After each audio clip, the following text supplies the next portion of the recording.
so sorry.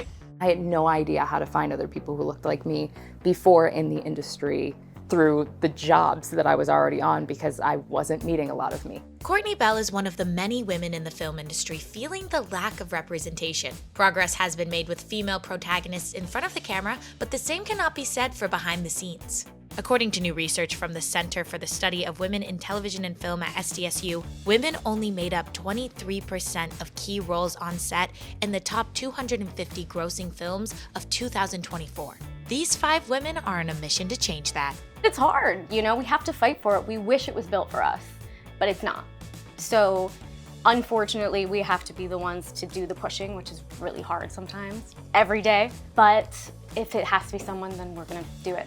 Courtney, Vika, Catherine, Nicole, and Carly struggled to find a community that celebrated underrepresented artists coming up in film.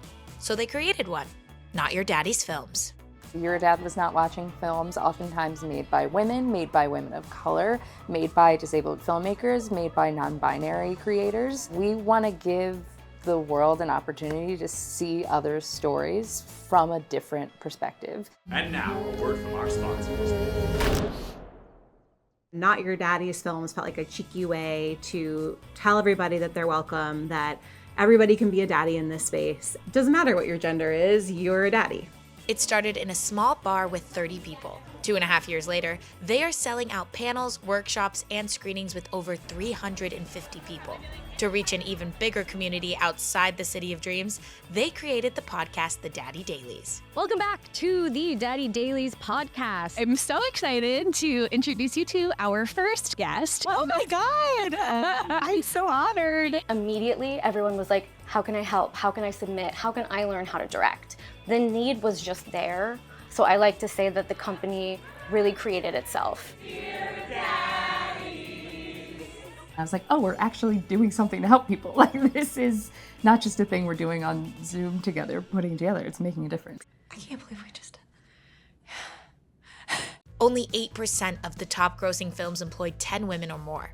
But studies show that when women are directing movies, they are more likely to employ other women in key behind-the-scenes positions than films with male directors. So many executives and managers and agents and producers who've been in this industry for a long time will tell you like, oh, they really want to make change. They want to hire women. They wish they could find women who have talent and stories to tell, but they just haven't found them.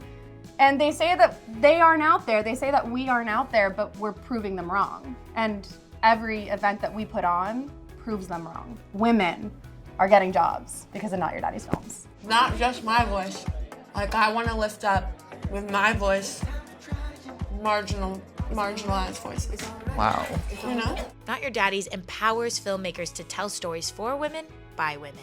One of the things that we've noticed about our submissions is that a lot of the women submitting things are making movies about women. And I think that's something that we didn't have a ton of growing up. Women making movies about women growing up in the early 2000s. Most movies were made by men and it was the male gaze on women on screen. Watching women tell stories about women is just different. I'm pregnant. Already?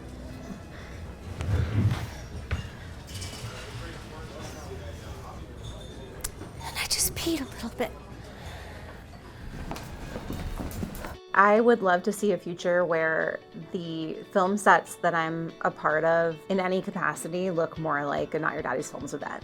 That they're full of people of color, every gender, every age. A lot of sets I've been on are predominantly male, predominantly white, and that's systemic. It's who has been in this industry and who had the opportunities. And I think if we get to be part of changing that landscape, then that's a beautiful legacy. And of course, it's the friends you've made along the way that matter most. Being with these girls has made me feel 1,000 times stronger than I am. I've just grown infinitely as an artist and as a person.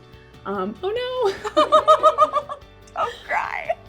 Los Angeles can be so lonely. Everyone always says that. And I can't believe there was a time that I used to believe that was true. I'm not gonna cry. But just having... Said that, now I'm like, are we? having 4 built-in best friends who you talk to every single day and then having their friends, and then having the new people that we meet. I hope that everyone who comes to our events feels the same way that I do about that, because I just know that I'm not gonna feel alone anymore as long as I'm pursuing this thing. Like, it's really just, Yeah. it's good.